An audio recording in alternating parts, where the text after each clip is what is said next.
ओम नमो भगवते वासुदेवाय। 11वां अध्याय मनवंतरादि काल विभाग का वर्णन। श्री मैत्रेय जी कहते हैं, विदुर जी, पृथ्वी आदि कार्यवर्ग का जो सूक्ष्मतम अंश है, जिसका और विभाग नहीं हो सकता तथा जो कार्य रूप को प्राप्त नहीं हुआ है और जिसका अन्य परमाणुओं के साथ संयोग भी नहीं हुआ है, उसे परमाणु कहते हैं। इस अनेक परमाणुओं के परस्पर मिलने से ही मनुष्यों को भ्रमवश उनके समुदाय रूप एक अवयवी की प्रतीति होती है। यह परमाणु, जिसका सूक्ष्मतम अंश है, अपने सामान्य स्वरूप में स्थित उस पृथ्वी आदि कार्यों की एकता, समुदाय अथवा समग्र रूप का नाम परम महान है। इस समय उसमें न तो प्रलय आदि अवस्था भेद की स्फूर्ति होती है, न नवीन प्राचीन आदि काल भेद का भान होता है और न घटपट आदि वस्तु भेद की ही कल्पना होती है। साधु श्रेष्ठ, इस प्रकार यह वस्तु के सूक्ष्मतम और महत्तम स्वरूप का विचार हुआ। इसी के सादृश्य से परमाणु आदि अवस्थाओं में व्याप्त होकर व्यक्त पदार्थों को भोगने वाले सृष्टि आदि में समर्थ अव्यक्त स्वरूप भगवान काल की भी सूक्ष्मता और स्थूलता का अनुमान किया जा सकता है। जो काल प्रपंच की परमाणु जैसी सूक्ष्म अवस्था में व्याप्त रहता है, वह अत्यंत सूक्ष्म है, और जो सृष्टि से लेकर प्रलय पर्यंत उसकी सभी अवस्थाओं का भोग करता है, वह परम महान है। दो परमाणु मिलकर एक अणु होता है और तीन अणुओं के मिलने से एक त्रिसरेणु होता है, जो झरोकों में से होकर आई हुई सूर्य की किरणों के प्रकाश में आकाश में उड़ता देखा जाता है। ऐसे तीन त्रिसरेणुओं को पार करने में सूर्य को जितना समय लगता है, उसे त्रुटि कहते हैं। इससे 100 गुना काल वेद कहलाता है और 3 वेद का एक लव होता है। 3 लव को एक निमेष और 3 निमेष को एक क्षण कहते हैं। 5 क्षण की एक काष्ठा होती है और 15 काष्ठा का एक लघु, 15 लघु की एक नाड़िका दंड कही जाती है। 2 नाड़िका का एक मुहूर्त होता है और दिन के घटने बढ़ने के अनुसार दिन एवं रात्रि की दोनों संधियों के 2 मुहूर्तों को छोड़कर 6 या 7 नाड़िका का एक प्रहर होता है। यह याम कहलाता है। जो मनुष्य के दिन या रात का चौथा भाग होता है, 6 पल तांबे का एक ऐसा बर्तन बनाया जाए जिसमें एक प्रस्थ जल आ सके, और 4 मासे सोने की 4 अंगुल लंबी सलाई बनवाकर उसके द्वारा उस बर्तन के पर्दे में छेद करके उसे जल में छोड़ दिया जाए।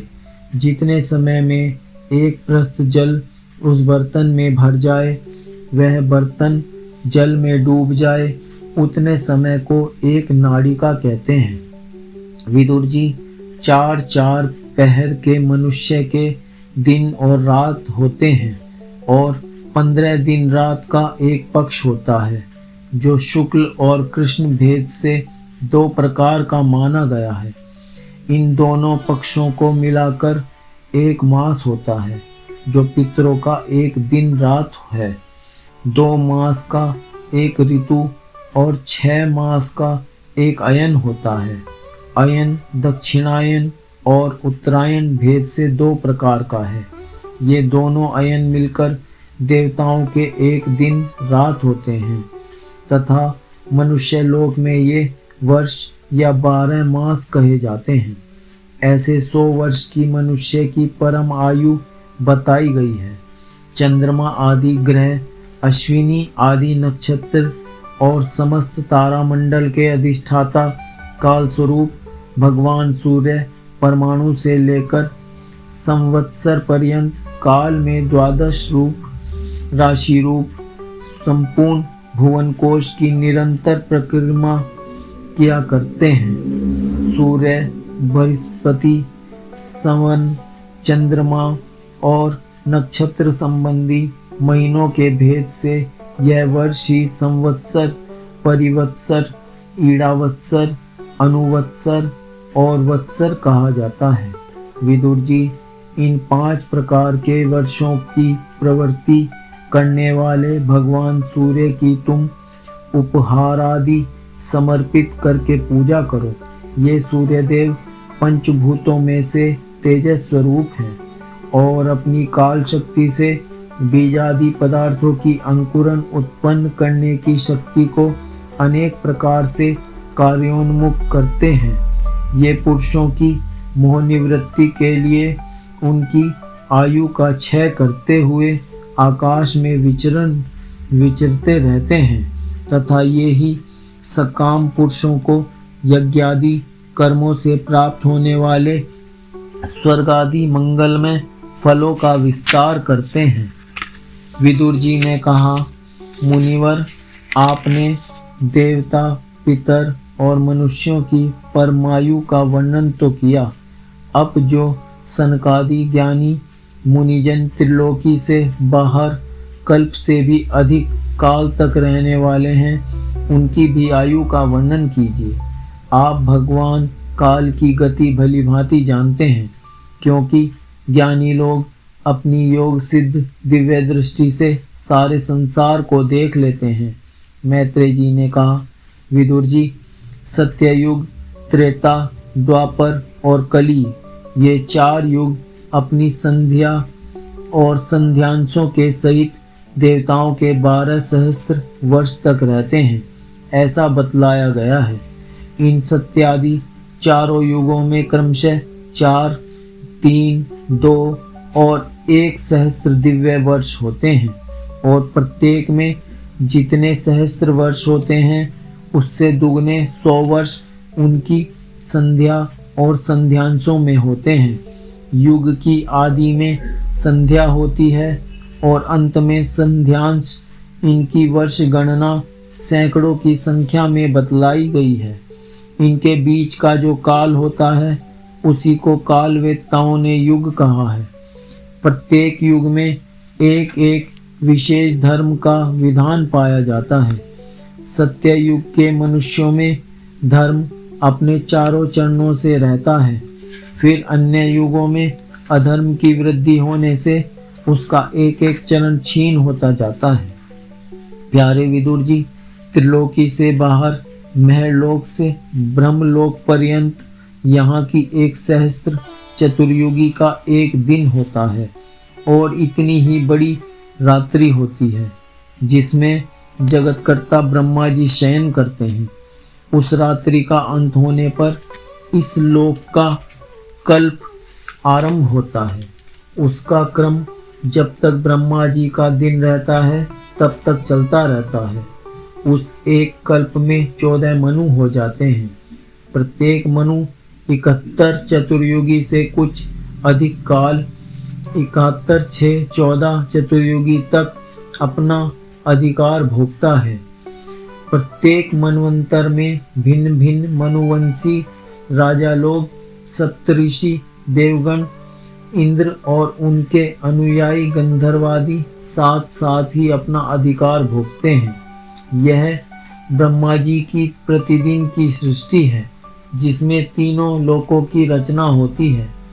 उसमें अपने अपने कर्मानुसार पशु, पक्षी, मनुष्य, पितर और देवताओं की उत्पत्ति होती है।